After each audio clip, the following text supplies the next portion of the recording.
Dear friends, today we are going to start unit number 3. Myself is Mr.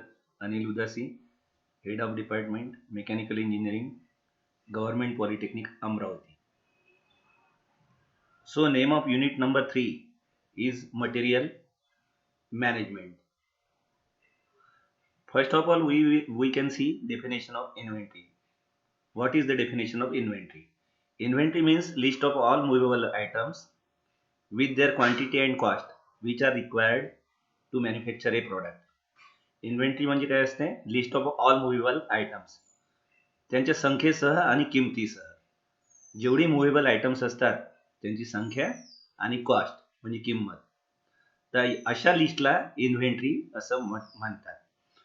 So we can see some examples of inventory. So there is a table in left side organization and in right side inventory is held. So we can see first example, organization, bank. What are the inventories held in bank? Cash reserves. Cash असते ना तिथे बँकेमध्ये. So this is the inventory in bank. What is the second example of organization? Hospital. And what are the inventories held in hospital? There are number of beds in hospital, there are number of drugs in hospital, and there are number of specialist doctors. So all these are beds, drugs, specialist doctors are inventories held in hospital. We will see third example of inventories held. Name of organization is manufacturing. What are the inventories held in manufacturing organization? उत्पादन जिथे केलं जातं, तिथे एखाद्या प्रॉडक्टचं उत्पादन केलं जातं, तर तिथे इन्व्हेंटरीज काय हेल्ड करण्यात येतात, काय काय असतात? So inventories held in manufacturing organisation are raw materials, कच्चा माल, spare parts of equipments, semi finish product जे पूर्ण व्हायचे आहे अजून, फक्त सेमी फिनिश्ड आहे, फिनिश नाही आहे, आणि नंतर finished products. Raw materials, spare parts of equipment, semi finished products and finished products. So these are the inventories held in any manufacturing organization. पुढे जाऊया आपण आता.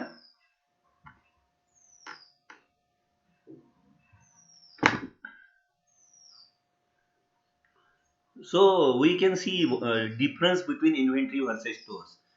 कधी कधी हे साम्य वाटतं आपल्याला दोन्ही शब्दांमध्ये. इन्व्हेंटरी आणि स्टोअर्स एकच आहे असा संभ्रम तयार होतो. तर त्यांच्यामधला फरक काय? What is the basic difference between inventory and stores? So we can see it.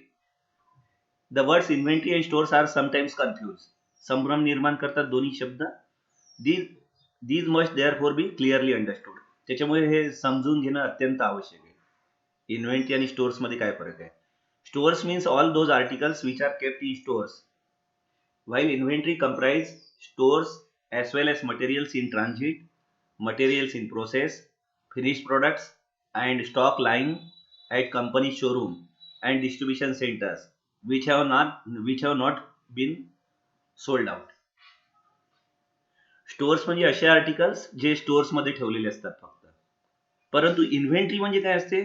Inventory stores पण इन्क्लूड करते, त्याचप्रमाणे material in transit, material in process. मटेरियलवरती different operations, we carried out different operations on materials. ते process, manufacturing process, different processes चालू असतात मटेरियल्सवरती. ते जे काही मटेरियल्स प्रोसेसमध्ये आहे, मटेरियल्स इन ट्रान्झिट आहे, मटेरियल स्टोअर्समध्ये ठेवलेलं आहे, फिनिश प्रोडक्ट्स आहे जे पूर्णपणे प्रोडक्ट तयार झालेले आहे, फिनिश्ड आहे, मार्केटमध्ये जाण्यासाठी तयार आहे, and stock lying at company showroom, कंपनीच्या शोरूम मध्ये जे प्रॉडक्ट ठेवलेले आहे, and distribution centres which have not been sold out. तर हे सगळे आयटम्स जे असतात, सगळं मटेरियल जे असतं इन्क्लुडिंग स्टोअर्स, याला इन्व्हेंटरी म्हणतात. So this is the basic difference between stores and inventory. Now we can see different types of inventories. Number A, production inventories. पहिला प्रकार पाहूया इन्व्हेंटरीचा. प्रोडक्शन इन्व्हेंटरीज मध्ये काय काय येतं? Raw materials, parts and components required during the production process are called production inventories. Production प्रोसेसच्या वेळेस जे जे मटेरियल लागतं आपल्याला, रॉ मटेरियल राहू शकतं, पार्ट्स राहू शकतात, डिफरंट कॉम्पोनंट्स राहू शकतात. तर हे सगळ्यांना प्रोडक्शन इन्व्हेंटरीज म्हणतात. Second type is in process inventories. These are the items which are semi-finished and are waiting for their turn at workplace for further processing. हे सेमी फिनिश्ड स्वरूपात असतात, पूर्ण फिनिश झालेले नसतात, पूर्ण प्रॉडक्ट तयार नसते झालेला. दीज आर सेमी फिनिश्ड आणि they are waiting for their turn at work place for further processing. Further processing साठी हे कॉम्पोनंट्स किंवा आयटम्स वाट पाहत राहतात. पूर्ण प्रॉडक्ट तयार झालेलं नाही, सेमी फिनिश स्वरूपात आहे. Different manufacturing processes are waiting to carried out on that semi finished item. So these are called as in process inventories. पुढे जाऊया. तिसरा प्रकार पाहूया इन्व्हेंटरीचा, finished product inventories. These are the finished goods and are completed products ready for sale. आता हे पूर्ण finished goods तयार झालेले, पूर्ण manufacturing processes are carried out, different operations are carried out on that product, and now the product is in the form of finished goods and they are ready for selling purpose, विक्रीसाठी तयार. These are called as finished product inventories. आता number 4, number D, indirect inventories. आता उत्पादनामध्ये indirect इन्व्हेंटरीचा तसा प्रत्यक्ष संबंध नसतो, त्यांचा प्रत्यक्ष संबंध नसतो उत्पादनामध्ये. मॅन्युफॅक्चरिंग प्रोसेसमध्ये प्रत्यक्ष त्यांचा संबंध येत नाही, त्याच्यामुळे these inventories are called as indirect inventories. आता for example, they include lubricating oils, fuels, spare parts etcetera needed for proper operation, repair and maintenance during manufacturing cycle. आता लुब्रिकेटिंग ऑइल्स आहे, फ्युएल्स आहे, यांचं काही उत्पादनामध्ये प्रत्यक्ष जे उत्पादन मॅन्युफॅक्चरिंग प्रोसेस आहे त्याच्यामध्ये यांचा वापर करण्यात येत नाही. दे आर सपोर्टिंग आहे, फक्त पूरक आहे ते. So such inventories are called as indirect inventories. These items are consumed in production process and do not become a part of product. प्रोडक्टचा पार्ट नसतो हे इनडायरेक्ट इन्व्हेंटरीज, फक्त ते प्रोडक्शन प्रोसेस मध्ये काम पडतं म्हणून त्यांचा वापर करण्यात येतो. उदाहरण सांगितले तुम्हाला मी, लुब्रिकेटिंग ऑइल्स आहे, फ्युएल्स आहे, स्पेअर पार्ट्स आहे. आता पुढे जाऊया आपण. हे प्रकार पाहिले आपण types of inventories. Next, need to carry inventory. इन्व्हेंटरीची गरज का असते, का गरज आहे इन्व्हेंटरीची? Inventories in a business serve much as the suspension system of an automobile. Automobile मध्ये कोणतेही सस्पेन्शन सिस्टीम असते, फार महत्वाचा भाग असतो सस्पेन्शन सिस्टीम, आहे की नाही? त्याच्यावरून त्या ऑटोमोबाईलची क्वालिटी, किंमत हे सगळं ठरतं. तर इन्व्हेंटरीज बिझनेसमध्ये इन्व्हेंटरी जे असतात ते सस्पेन्शन सारखंच काम करतात, ऑटोमोबाईल मध्ये जशी सस्पेन्शन सिस्टीम असते. It enables a constant rate of production for the firm even if the source of supply are not too reliable, maybe due to power shortage, transport problem, labor unrest, etc. It is necessary for any organization to keep inventory for the following reasons. तर हे inventory नेहमी कोणत्याही organisation मध्ये, इंडस्ट्रीमध्ये त्याचा साठा करून ठेवावा लागतो, जेणेकरून कॉन्स्टंट रेट ऑफ प्रोडक्शन, उत्पादन एकसारखं सतत सुरू राहील. Even if the source of supply are not too reliable, कधी कधी सप्लाय होत नाही मटेरियलचा वगैरे, तर त्यावेळेस हा साठा जो असतो मटेरियलचा वगैरे, इन्व्हेंटरीचा, तो कामी येतो आपल्याला. उत्पादन खंडित होत नाही, production process does not held, आहे की नाही? ते हेल्डअप नाही होत काम कोणतं पण. तर it is necessary for any organisation to keep inventory for the following reasons. काय करणं आहे की इन्व्हेंटरी ठेवावी लागते कोणत्याही इंडस्ट्रीमध्ये, ऑर्गनायझेशनमध्ये? The first need is discount is availed if certain items are purchased in bulk quantity. बऱ्याचदा आपण बल्क क्वांटिटीमध्ये, होलसेलमध्ये मटेरियल विकत घेतो. उत्पादनासाठी, मॅन्युफॅक्चरिंगसाठी कोणती इंडस्ट्री काय करते, बल्कमध्ये मटेरियल परचेस करते आणि तो साठा करून ठेवते, त्याचा स्टोअर करून ठेवतं त्या मटेरियलचं. तर त्याच्यावर डिस्काउंट मिळतं. का मिळतो? होलसेलमध्ये आपण वस्तू घेतली तर डिस्काउंट मिळतो आणि रिटेलमध्ये घेतली तर मिळत नाही आपल्याला डिस्काउंट, आहे की नाही? तर हे डिस्काउंट आपण बल्क क्वांटिटीमध्ये घेतो तेव्हा मिळतं, त्याच्यामुळे तो साठा करून ठेवता येतो आपल्याला इन्व्हेंटरीचा. डिस्काउंट मिळतं आपल्याला म्हणून साठा करून ठेवता येतो, storage. Number 2, what is the second need to carry inventory? It is not possible to purchase items on day to day basis as it is uneconomical and impracticable. आता दररोज काही आपण परचेस थोडी खरेदी थोडी करणार आहे ना. आयटम्स, मटेरियल किंवा ज्याला इन्व्हेंटरी म्हणतो आपण, ते शक्य नाही ना. अनइकॉनॉमिकल राहील. लोडिंग, अनलोडिंग, ट्रान्सपोर्टेशन, दररोज आणा विकत, लोडिंग करावं लागेल, अनलोडिंग करावं लागेल, ट्रान्सपोर्टेशनचा खर्च, पेट्रोल, डिझेल, ड्रायव्हर, व्हेकलचं भाडं, जे काही असेल तर ते अनइकॉनॉमिकल पडतं आपल्याला आणि इम्प्रॅक्टिकेबल आहे खरं म्हणजे. त्याच्यामुळे आपण इन्व्हेंटरीचा साठा घेतो आणि त्याचं स्टोरेज जास्त घेऊन स्टोरेज करून ठेवतो. So this is the second need to carry inventory. Number 3, to ensure the smooth running of production line as it takes a delivery period of some days to fulfill the order. ठीक आहे.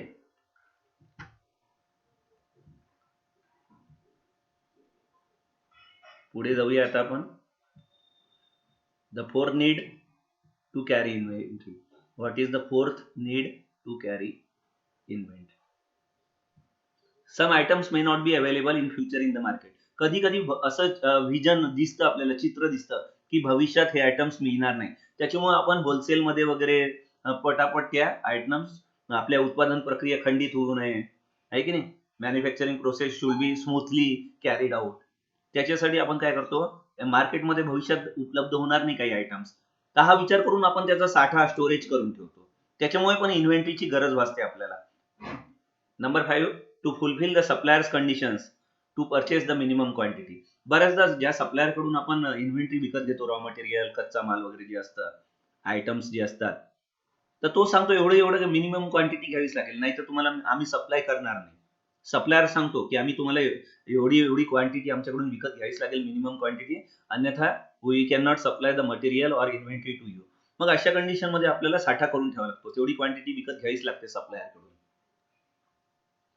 Number 6, to avail the purchase of items as its price may rise after a period of time. कधी कधी किमती वाढू शकतात मटेरियलचे वगैरे, raw material आहे, कच्चा माल आहे, भविष्यात असं होऊ शकतं काही कालावधीनंतर त्यांच्या किमती वाढून जातील. तर अशा वेळेस काय करतो आपण, परचेसिंग करून ठेवतो, त्या आयटम्सचं स्टोरेज करून ठेवतो. त्याच्यामुळे पण इन्व्हेंटरीची गरज भासते आपल्याला. Number 7, certain items are seasonable and available in that season only, like laundries and fruits etc. तर ते सीझनल असतात काही आयटम्स आणि त्या सीझन मध्येच अवेलेबल असतात आणि त्याच्यामुळे त्या सीझन मध्येच आपल्याला त्याचा साठा करून ठेवावा लागतो. जसं पावसाळा आहे तर त्याच्यात छत्र्यांचं विक्री जास्त होते, आहे की नाही. अम्ब्रेला ज्याला म्हणतो आपण, छत्र्यांची विक्री जास्त होते. मग काय करायचं, सीझनल प्रॉडक्ट आहे की नाही, तर ते पहिलेपासूनच त्याचा स्टोरेज करून ठेवायचं, साठा करून ठेवायचा, मॅन्युफॅक्चरिंग करायचं आणि साठा करून ठेवायचा आणि त्या पर्टिक्युलर सीझन मध्येच त्याची विक्री होत राहते. So this is the 7th need. Next पुढे जाऊया. आता what do you mean by inventory control? What is the definition of inventory control?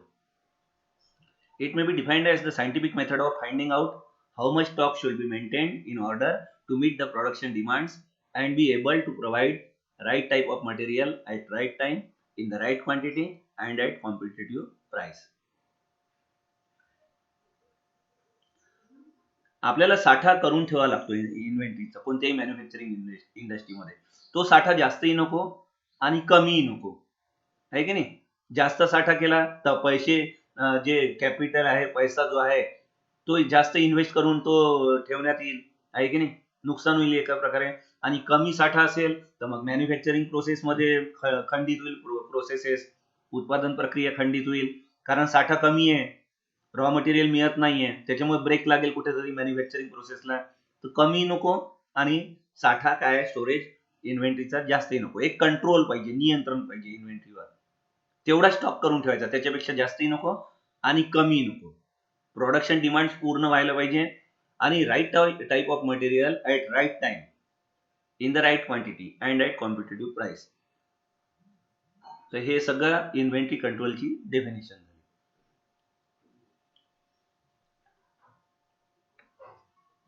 पुढे जाऊया. Objective of inventory control. The first objective is procuring material at an economical rate. Economical रेटमध्ये आपल्याला material विकत घ्यायचे आहेत. It is the first objective. उद्देश काय inventory कंट्रोलचा? Procuring material at an economical rate. Number 2, procurement of inventory of right quality and right quantity. Inventory विकत घेताना राईट क्वालिटीचीच विकत घ्यायची आपल्याला आणि राईट क्वांटिटीचीच. याला EOQ म्हणतात, इकॉनॉमिक ऑर्डर क्वांटिटी. खरेदी करताना आपण ऑर्डर अशी द्यायची सप्लायरला की जेणेकरून साठा आपल्याकडे जास्तही नको त्या इन्व्हेंटरीचा आणि कमीही नको. जेवढं आवश्यक आहे तेवढंच ऑर्डर आपण त्याला द्यायची. And order of the material should be of right quality and right quantity. So it is called as EOQ, economic order quantity. Third objective is maintain smooth and efficient production flow. Number 4, periodic inventory checkup. Inventory काही कालावधीनंतर checkup करत जायची आपल्या organisation मध्ये. Number 5, establishing safe suitable storage location. Number 6, proper and up to date record of inventory procurement and consumption. किती inventory आणलेली आहे, खरेदी किती करत गेलो आपण, त्यांचा रेकॉर्ड ठेवायचा ऑर्गनायझेशन मध्ये. And it should be proper and up to date. त्याचप्रमाणे कन्झम्पशन किती होत चाललेलं आहे, किती खर्ची घालण्यात येत आहे ते इन्व्हेंटरी, त्याचंही रेकॉर्ड ठेवावं लागेल. Record should be proper and up to date. Number 7, maintain enough inventory so that production does not run out of raw materials, parts and supplies. इन्व्हेंटरीचा साठा एवढा करून ठेवायचा जेणेकरून नाही तर कच्चा माल नाही आहे, रॉ मटेरियल नाही आहे, पार्ट्स नाही आहे, याच्यामुळे प्रोडक्शन प्रोसेस बंद झालेली आहे, उत्पादन प्रक्रिया खंडित झालेली आहे. असं नाही व्हायला पाहिजे, तेवढा मेंटेन करायचा साठा. Number 8, classification of inventory under A, B and C items. ठीक आहे. आता एक उदाहरण पाहू. ए आयटम म्हणजे काय थोडक्यात पाहू आपण. ए म्हणजे इंजिन असतं गाडीचं, तर त्याला ए आयटम म्हणतात, सगळ्यात महागडा भाग असतो ना इंजिन. बी आयटम म्हणजे काय, टायर्स वगैरे गाडीचे, तर ते बी मध्ये येतील.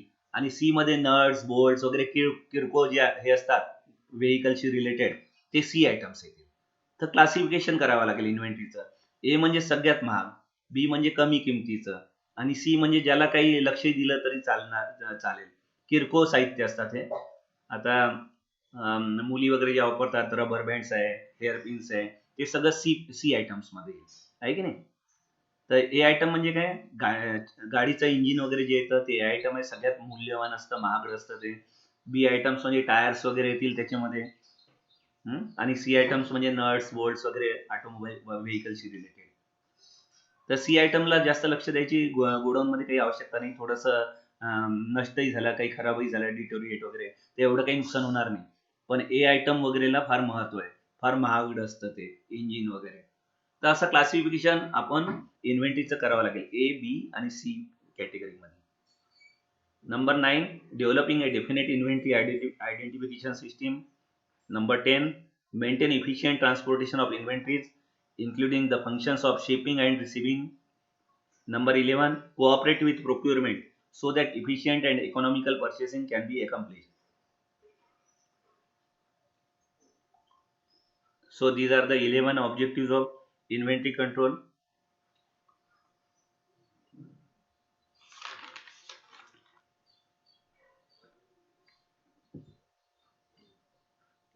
पुढे जाऊया.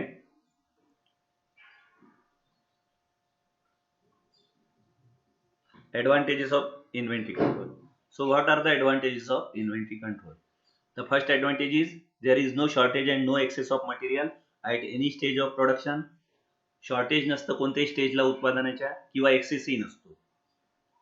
Number 2, production schedules and delivery dates are maintained.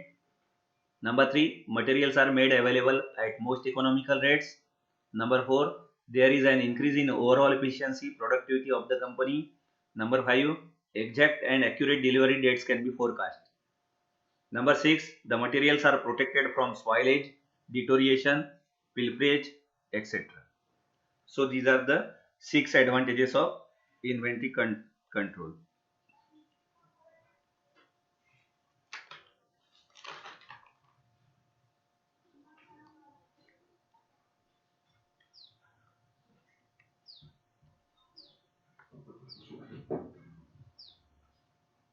Next, so we can see now terminology. What are the different terminology related to inventory control?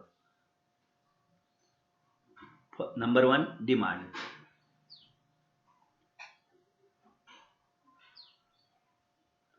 It is the number of items required per unit of time. The demand may be either deterministic or probabilistic in nature. आता ग्राहकाची ठराविक कालावधीत किती मागणी आहे, ग्राहकाची कस्टमरची त्या ठराविक कालावधीत किती मागणी आहे प्रॉडक्टची, it is called as demand. त्या ठराविक कालावधीमध्ये ग्राहकाची किती मागणी आहे, it is called as demand. It may be either deterministic और प्रोबॅबिलिस्टिक. कधी कधी ऑर्डर देऊन ठेवलेली असते कस्टमरने, इट इज द डिटर्मिनिस्टिक. कधी कधी अंदाज असतो आपल्याला की एवढी एवढी ऑर्डर मिळेल आपल्याला कस्टमर कडून, तर it is probabilistic. Number two, order cycle. It is the time period between the two successive placement of orders. दोन सलग ज्या ऑर्डर्स देण्यात येतात त्याच्यामधला जो कालावधी असतो time period, it is called as order cycle. Number three, lead time. The length of time between placing an order and receipt of items is called lead time. कधी कधी काय होतं, आपण ऑर्डर प्लेस करतो आणि मग ऑर्डर 15 दिवसांनी receipt items येतात आपल्याकडे.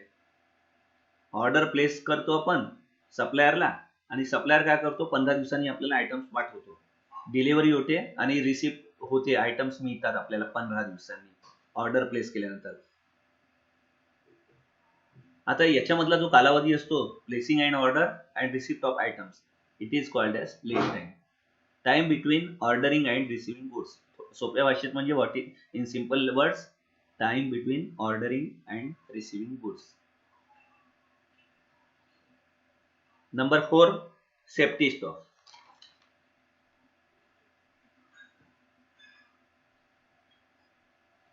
इमर्जन्सी सिच्युएशन साठी कधी कधी आपल्याला इन्व्हेंटरीचा साठा जपून ठेवावा लागतो इमर्जन्सी साठी कधी कधी.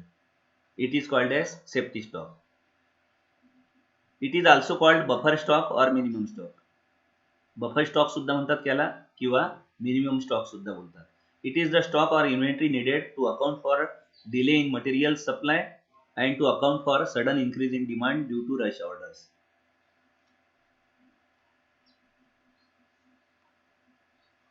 तर सेफ्टी स्टॉकला फार महत्व आहे. इमर्जन्सी साठी फक्त याचा वापर करायचा असतो, लक्षात घ्या. इमर्जन्सी सिच्युएशन साठी रिझर्व ठेवायचं असतं एवढी inventory. Number 5, reorder level. It is also called as ROL.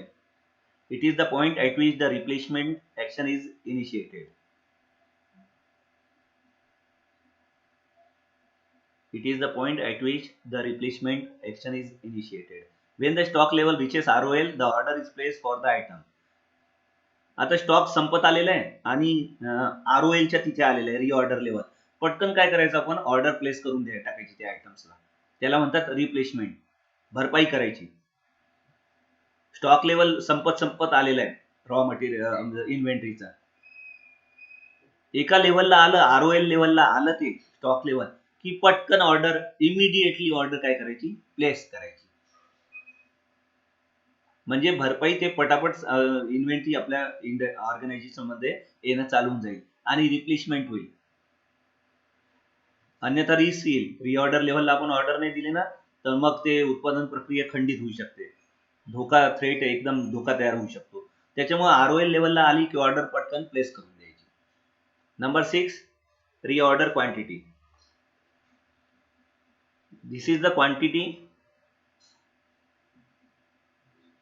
This is the quantity of material to be ordered at the reorder level.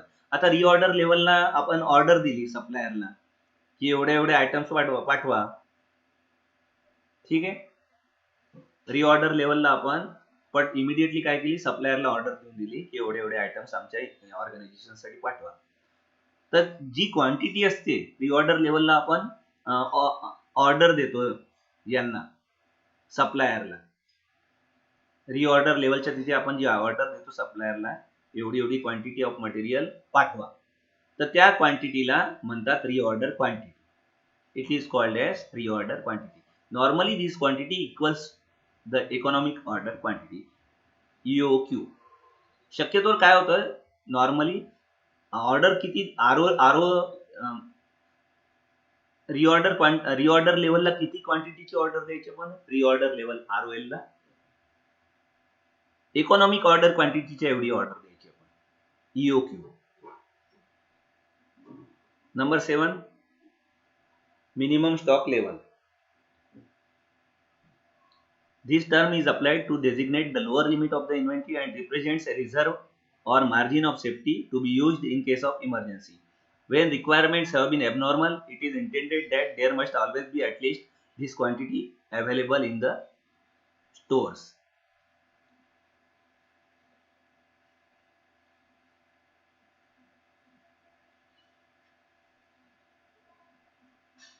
पुढे जाऊया.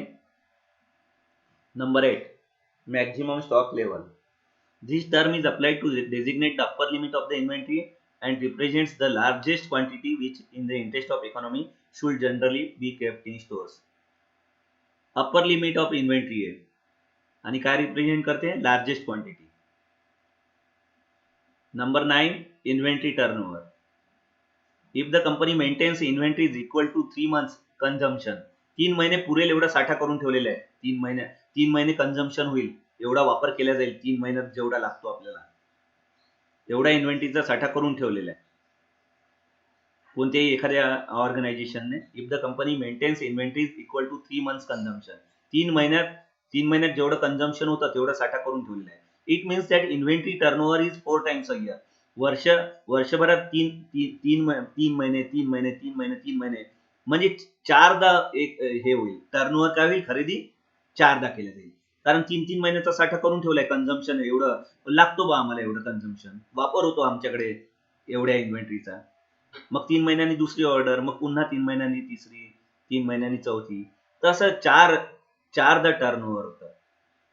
That means the entire inventory is used up and replaced 4 times a year. So it is called as inventory turnover. Number of times an item in inventory has been replaced during a given period. त्याच्यात inventory turnover किती आहे 4 times a year. किती आहे inventory turnover 4 times a year. वर्षभरातून 4दा हा आहे inventory turnover.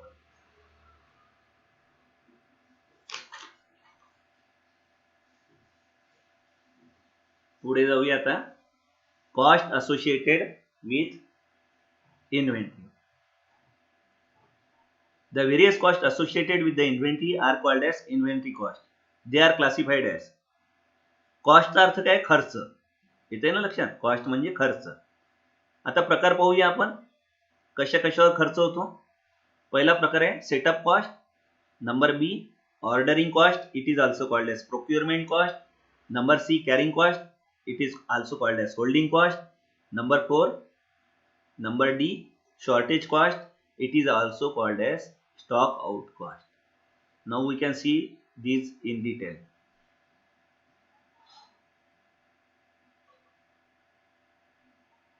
So these are the 4 costs associated with inventory, and now we can see these costs associated with inventory in detail.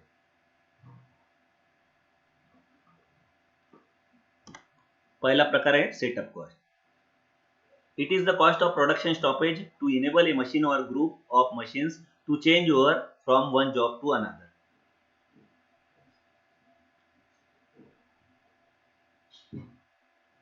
Setting of machine ज्यावेळेस करतो ना आपण, मशीन सेट करतो, tools change करतो, तर त्यावेळेस काय होतं प्रोडक्शन थोड्या वेळासाठी स्टॉप होतं, बंद होऊन जातं. ज्यावेळेस टूल्स चेंज करतो आपण, मशीनचं सेटिंग करतो आपण, तेवढ्या कालावधीसाठी काय होतं प्रोडक्शन स्टॉप होतं. तर हा जो खर्च होतो प्रोडक्शन स्टॉप होतं, नुकसान होतं ना ऑर्गनायझेशनचं. तर हे सेटिंगचं मशीनचं जे सेटिंग करतो आपण, टूल्स चेंज करतो, तर इट इज कॉल्ड एज, हा जो खर्च होतो त्याला म्हणतात setup cost.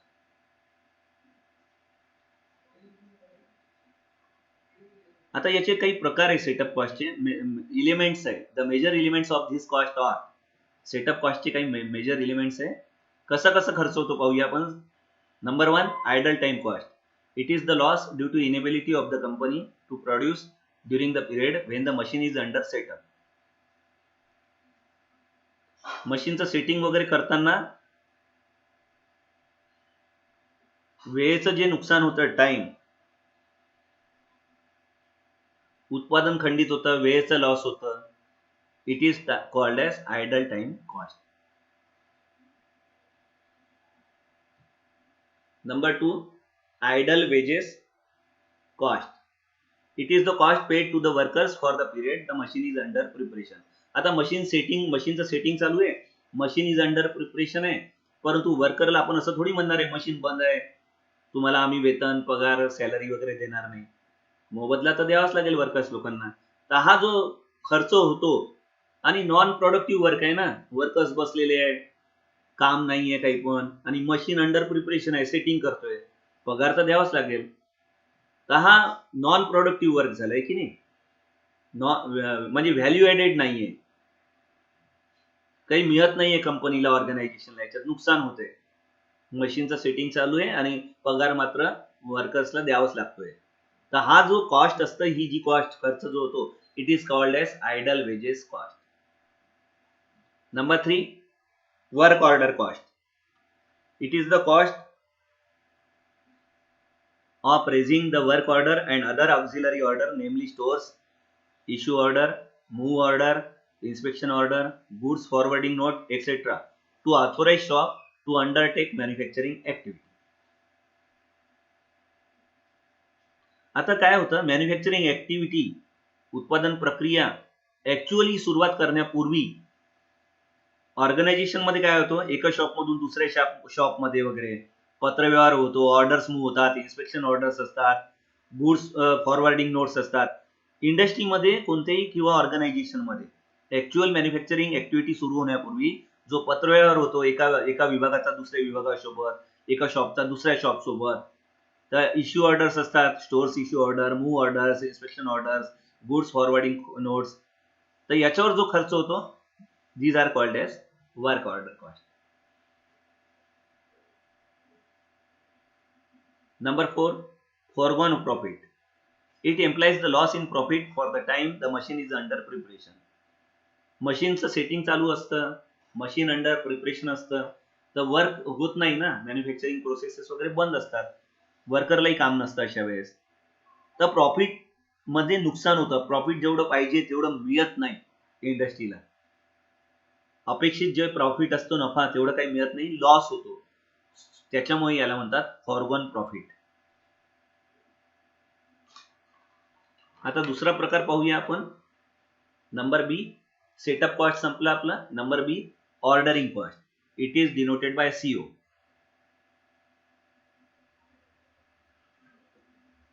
It is the cost involved in placing an order with the outside supplier. जो खर्च होतो आउटसाइड सप्लायर, बाहेरचा असतो, इंडस्ट्री मधला नाही आहे. सप्लायर कुठचा आहे, बाहेरचा आहे, आउटसाइड सप्लायर. ते याला ऑर्डर वगैरे प्लेस करतो आपण सप्लायरला, एवढं रॉ मटेरियल वगैरे जे काही आहे किंवा इन्व्हेंटरी आम्हाला पाठव एवढ्या दिवसामध्ये. तर जो याच्या बाबतीत जो खर्च होतो, cost placing an order with the outside supplier, it is called as ordering cost. It is in fact the cost incurred at different stages of the procurement function.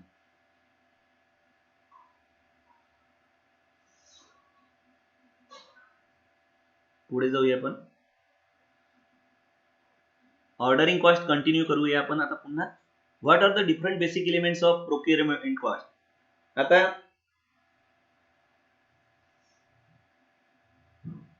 Basic elements of procurement cost are as under.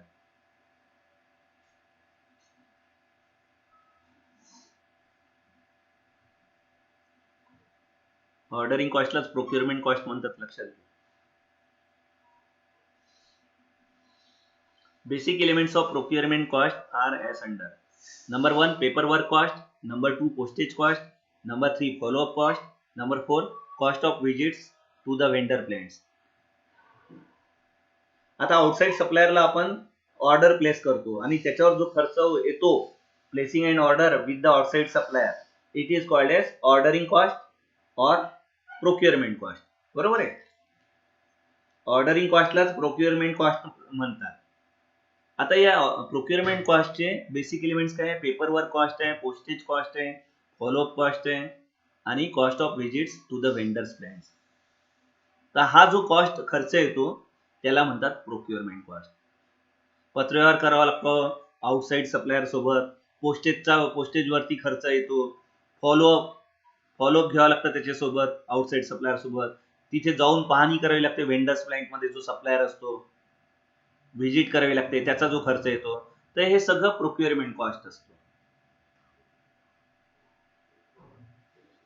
Number C, carrying cost. It is denoted by CC. Carrying cost. Inventory carrying cost refers to the cost of holding and storing inventory. It is denoted by CC. Storage cost includes cost of storage space. Storage cost काय include करतं? Cost of storage space. आता annual rent वगैरे द्यावं लागतो ना, भाडं वगैरे godown वगैरे भाड्याने घ्यावं लागतं, स्टोरेज करून ठेवावं लागतं इन्व्हेंटरीचा, तिथे भाड्याने घ्यावं लागते कधी कधी स्टोरेज आपल्याला स्टोरेज वगैरे. स्टोरेज स्पेस जी असते त्याला वार्षिक तत्वावर एन्युअल रेंट द्यावा लागतो त्याला मालकाला. तर याच्यावर जो खर्च येतो, storage cost includes cost of storage space, cost of maintenance and repairs, cost of storage facilities. आता स्टोरेज करताना स्टोरेज फॅसिलिटीज लागतात काही, आपण जे इन्व्हेंटरी घेऊन ठेवलेली आहे आणि स्टोरेज करून ठेवलेली आहे गोडाऊन मध्ये वगैरे, गोडाऊनच्या मालकाला आपण वार्षिक भाडं देऊन आलो एन्युअल रेंट. तर हा सगळा खर्च असतो carrying cost. That means carrying cost refers to the cost of holding and storing inventory. The cost of storage facility वरती काही खर्च होतो, rust preventing oils and grease. आता ते इन्व्हेंटरीला काय बऱ्याचदा काय होतं, रस्ट लागतो, जंग वगैरे, तर तो जंग थांबायसाठी आपल्याला प्रिव्हेंटिव्ह ऑइल्स घ्यावं लागतं, ग्रीस घ्यावं लागतं, हाही खर्च कॅरिंग कॉस्ट मध्ये. कॉस्ट ऑफ रेकॉर्ड किपिंग ठेवावं लागतं व्यवस्थित, आपल्याला दस्तऐवज, कागद वगैरे, फाईल्स वगैरे, काय काय विकत घेतलं, किती किमतीत घेतलं. And cost of stock verification. वेळच्या वेळी पिरियडिकली आपल्याला स्टॉक व्हेरिफिकेशन करावं लागतं. So these are called as, हा जो सगळा खर्च होतोय होल्डिंग अँड स्टोरिंग इन्व्हेंटरी वरती, it is called as carrying cost. Number D, shortage cost. It is denoted by CC. Shortage costs are those costs incurred by an organization when it has no inventory in stock. It is also called as stock out cost. The following are the major elements of the stock out cost. कधी कधी काय असतं, organisation मध्ये फार वाईट परिस्थिती होऊन जाते, इन्व्हेंटरीच नसते स्टॉक मध्ये, उत्पादन प्रक्रिया खंडित होऊन जाते. तर हा जो खर्च येतो आपल्याला, it is called as shortage cost. आता हा खर्च कसा कसा काय येतो, कॉस्ट, शॉर्टेज कॉस्ट पाहूया आपण.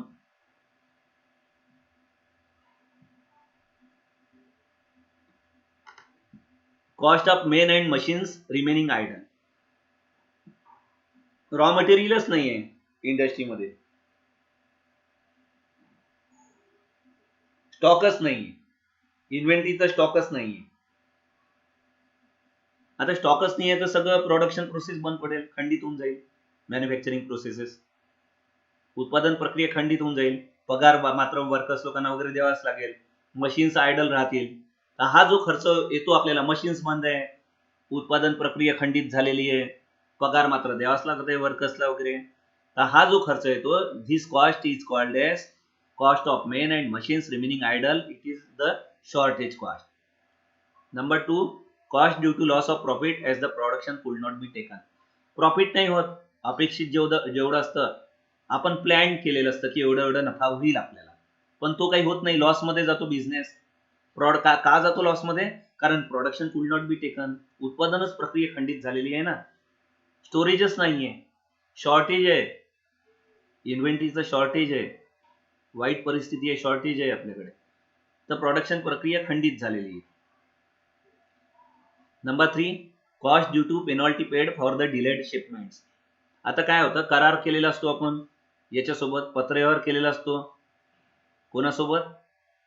कस्टमर सोबत करारनामा केला असतो, कॉन्ट्रॅक्ट केला असतो, किंवा लेखी पत्रव्यवहार केला असतो की डिलिव्हरी डेट या तारखेपर्यंत आम्ही तुम्हाला पुरवठा करू, प्रॉडक्ट तयार करू आम्ही आमच्या ऑर्गनायझेशन मध्ये आणि ते उत्पादन जे आहे प्रॉडक्ट ते तुम्हाला एवढ्या एवढ्या कालावधीत तुमच्याकडे पाठवू. परंतु त्या कालावधीत पुरवठा केला जात नाही आपल्याकडून, कारण रॉ मटेरियलच नाही आपल्याकडे, शॉर्टेज आहे. आणि त्याच्यामुळे काय होतं, डिले होतं. आणि maintaining the delivery date is an very important parameter. Customer केव्हा आनंदी राहील, ग्राहक तेव्हा जेव्हा त्याला प्रॉडक्टचं त्याने जी ऑर्डर दिलेली आहे त्याचा पुरवठा विथिन द शेड्युल्ड पिरियड त्या वेळेच्या आतमध्ये केला जाईल. परंतु आपल्याकडे शॉर्टेज आहे रॉ मटेरियलचं वगैरे इन्व्हेंटरीचं, त्याच्यामुळे उत्पादन प्रक्रियाच खंडित झालेली आहे. त्याच्यामुळे त्या शेड्यूल डेटच्या आतमध्ये आपण त्या कस्टमरला पुरवठा करू शकत नाही आणि त्याच्यामुळे पेनल्टी दंड भरावा लागतो आपल्याला, कॉस्ट ड्यू टू पेनल्टी. आता हा पेनल्टीवर जो खर्च येतो तोही shortage cost. Number 4, cost due to overtime paid to the employee. आता प्रोडक्शन उत्पादन प्रक्रिया खंडित झालेली आहे, शॉर्टेज आहे रॉ इन्व्हेंटरीचं वगैरे, आणि त्याच्यामुळे आपल्याला वर्कर्स लोकांना जास्त काम करून घ्यावं लागत आहे. ओव्हर टाइम पेड करावा लागेल, त्याचा दुप्पट पैसे द्यावे लागतील. तर हा जो खर्च येतो ओव्हर टाइम वरती एम्प्लॉईजला देण्यासाठी, it is also shortage cost. Number 5, cost due to loss of business since the irritate customer may not place repeat orders. आता बिझनेसचा लॉस मध्ये चाललाय, बिझनेस कसा जातो पाहूया. कस्टमर इरिटेट झालाय, त्याला वेळेच्या आतमध्ये शेड्यूल डेट जी ठरलेली होती आपली त्या वेळेच्या आतमध्ये त्याला पुरवठा आपण करत नाहीये, सप्लाय करत नाही या प्रॉडक्टचं, आणि तो वेट करत आहे, तो वाट पाहत आहे की या तारखेच्या पहिले आपण सांगितलं होतं आपल्याला पुरवठा होईल इंडस्ट्रीकडून वगैरे, पण ती इंडस्ट्री काय करते, त्याच्याकडे शॉर्टेज आहे रॉ मटेरियलचं वगैरे इन्व्हेंटरीचं, त्याच्यामुळे वेळेच्या आतमध्ये पुरवठा केला जात नाही कस्टमरला. त्याच्यामुळे कस्टमर काय करतो, चिडून जातो, इरिटेट होतो, आणि तो भविष्यात मग आता रिपीट ऑर्डर्स देणार नाही आपल्याला. त्याच्यामुळे बिझनेस काय होतो, लॉस मध्ये चाललेला आहे. तर it is also shortage cost. तर आता इथे आपण थांबूया. हा युनिट 3 जो आहे, याचा युनिट 3 जो आहे मटेरियल मॅनेजमेंट, याचा जवळपास 60 ते 70% आपलं पोर्शन संपलेलं आहे. In next period we can finish unit number 3. थोडासा भाग राहिलेला आहे आपला, युनिट नंबर 3 पुढच्या पिरियड मध्ये आपण संपवू देऊ. Thank you very much.